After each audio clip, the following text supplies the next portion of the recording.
নমস্কার। সনাতন ধর্মকথা চ্যানেলে আপনাদের সবাইকে স্বাগত। আজকে রামায়ণ মহাকাব্যের প্রথম কাণ্ড অর্থাৎ বালকাণ্ডের চতুর্থ দিন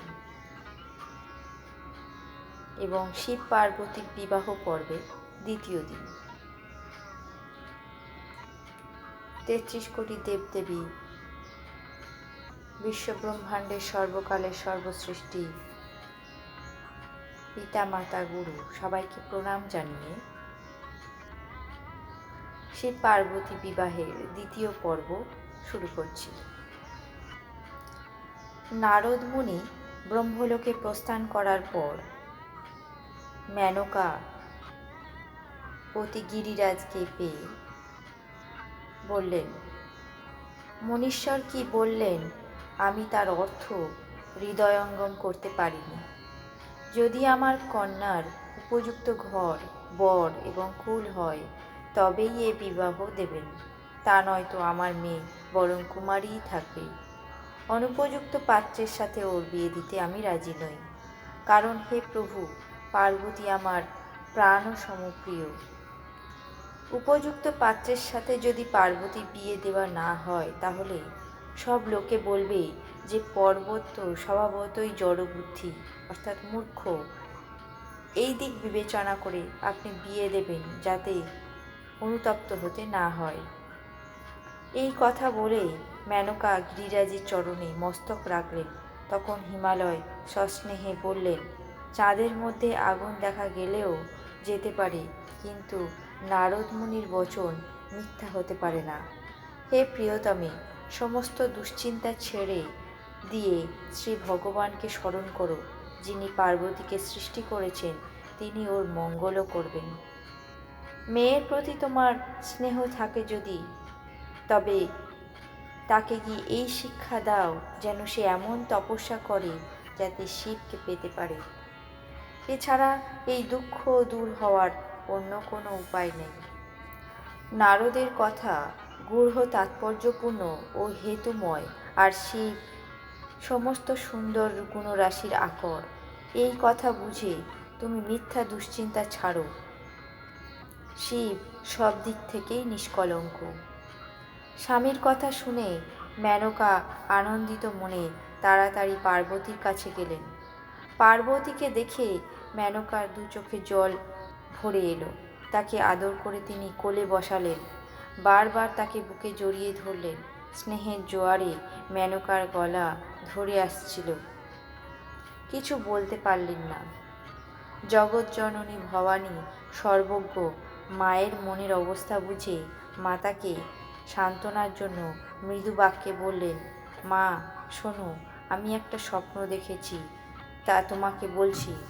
দিব্যকান্তি গৌরবর্ণ এক ব্রাহ্মণ আমাকে উপদেশ দিচ্ছেন যে, হে শৈলসুতা, নারদ মুনি যা বলেছেন তাকে অভ্রান্ত সত্য মনে করে তুমি গিয়ে তপস্যা করো। তোমার পিতামাতাও এতে সন্তুষ্ট হবে। তপস্যা সুখদায়ক এবং দুঃখ দোষ নাশক। তপস্যার শক্তিতেই ব্রহ্মা এই মায়ার সংসার রচনা করেন, আর তপস্যার শক্তিতেই বিষ্ণু সমগ্র জগৎ পালন করেন। তপবলেই শম্ভু জগতের সংহার করেন এবং তপশক্তিতেই শেষনাগ ধরণী ধারণ করেন। হে ভবানী, সমগ্র সৃষ্টিই তপস্যার আধারের উপর অধিষ্ঠিত। এই সত্য হৃদয়ে ধারণ করে তুমি গিয়ে তপস্যা করো। এই কথা শুনে মা বড়ই আশ্চর্য হলেন এবং হিমালয়কে ডেকে এই স্বপ্ন বৃত্তান্ত শোনালেন। পিতামাতাকে নানাভাবে বুঝিয়ে অত্যন্ত আনন্দের সঙ্গে পার্বতী তপস্যা করতে গেলেন। পরিবার, প্রিয়জন, পিতা মাতা সকলেই ব্যাকুল হলেন, কিন্তু মুখে কারোর কথা সরল না। তখন বেদ শ্রীরাম মুনি এসে সকলকে সব তত্ত্ব বিস্তারিতভাবে বর্ণনা করলেন। পার্বতীর মহিমা শুনে সকলে প্রবোধ লাভ করলেন।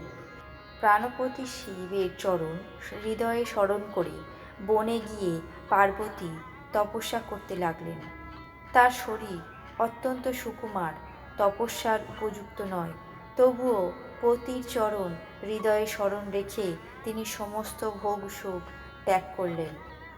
প্রতিদিন নিত্য নতুন অনুরাগের সৃষ্টি হতে থাকল। তপস্যায় এমন মগ্ন হয়ে গেলেন যে শারীরিক সুখ ভুলেই গেলেন। 1000 বছর ফলমূল খেয়ে কাটালেন, তারপর 100 বছর শাকপাতা খেয়ে কাটালেন। কিছুকাল কেবল জল আর বায়ু খেয়েই রইলেন। আর কিছুদিন কঠিন উপবাস করলেন, যে বেলপাতা শুকিয়ে গাছ থেকে ঝরে পড়ত সেই বেলপাতা খেয়ে 3000 বছর কাটালেন। পরে শুকনো পাতা খাওয়াও ছেড়ে দিলেন। তাই থেকে পার্বতীর নাম হলো অপর্ণা। তপস্যায় উমার শরীর শীর্ণ হয়ে গেল। এমন সময় আকাশে গম্ভীর ব্রহ্মবাণী ঘোষিত হলো, হে গিরিরাজ কুমারী, শোনো, তোমার মনস্কামনা পূর্ণ হবে। তুমি এখনই এই দুরূহ তপক্লেশ ত্যাগ করো। ত্রিপুরারির সাথে এখন তোমার মিলন হবে। হে ভবানী, ধীর, মুনি, জ্ঞানী অনেক হয়েছেন, কিন্তু এই রকম কঠোর তপস্যা কেউ করেনি। এখন তুমি এই শ্রেষ্ঠ ব্রহ্মবাণীকে সর্বদা সত্য ও অতি পবিত্র জেনে সবসময় মনে রেখো। তোমার পিতা যখন তোমাকে ডাকতে আসবেন, তখন তপস্যা ভঙ্গ করে ঘরে যেও, এবং সপ্তর্ষিদের সাথে যখন দেখা হবে তখন এই বাণীর প্রমাণ পাবে।